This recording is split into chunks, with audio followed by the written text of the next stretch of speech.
Procesi i vlerësimit të progresit të Shqipërisë negociate me Bashkimin Evropian hyn sërish në fokus të diskutimeve këtë javë në Bruksel, ndërsa shtetet anëtare vjojnë harmonizimin e qëndrimeve të tyre mbi ecurinë e vendit.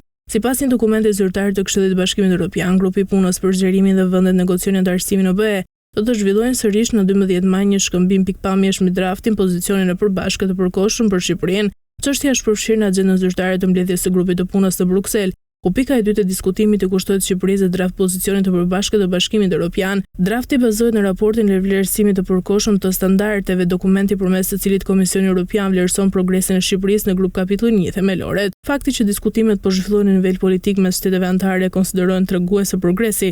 Ka kaluar fazën thjesht teknike dhe ka hyrë në një etapë më të ndjeshme politike ku vendet e Bashkimit Evropian po koordinojnë qëndrimet e tyre mbi progresin e Shqipërisë. Megjithatë, formulimi i shkëmbimit pikpamjesh tregon se ende nuk ekziston një konsensus i plotë mes vendeve anëtare dhe se procesi nuk ka hyrë ende në fazën e vendimarrjes përfundimtare.